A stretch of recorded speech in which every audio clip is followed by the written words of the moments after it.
ভাই ভাত না পেয়ে চলে আসলাম কেক খাওয়ার জন্য। এত ভিড় ভাই, দেখে তো অবস্থা খারাপ। ভাইরাল কেকের এখানে চলে আসলাম, ভিড় দেখে এখানে আর দাঁড়ালাম না, চলে গেলাম অন্য কেক দেখার জন্য। অন্যদের কেকগুলোও খুব ভালো ছিল। আসলে এখানে সবার কেকই ভালো, যেহেতু সবাই বাড়িতে তৈরি করে, এই কারণে সবার কেকই ভালো। সবার কেকই ভালো লেগেছে, আমরা টেস্ট করেছি, বাসার জন্য নিয়েও আসছি। আপনারা অবশ্যই টেস্ট করবেন গেলে। সবাই একই রকম কেক বানায়, আমরা একজনকে নিয়ে পড়ে না থাকি। সবাই উদ্যোক্তা এখানের, সবাই চেষ্টা করে ভালো করার জন্য।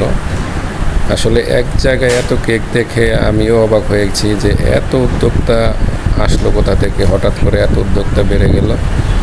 তারপরেও ভালো লেগেছে যে মানুষ এখন উদ্যোক্তা হচ্ছে, চেষ্টা করছে। হয়তো বা একজনেরটা দেখে করছে, তাও ভালো।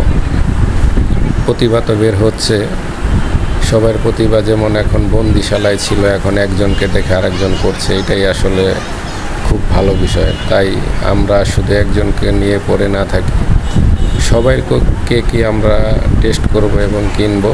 সবাইটাই যেহেতু হোমমেড কেক, সবাইটাই ভালো হবে ইনশাল্লাহ। আশা করি সবারই ভালো লাগবে, তাই আমরা সবাইকে উৎসাহ দিব যেন তারা সবাই আরও এগিয়ে যেতে পারে। ঠিক আছে।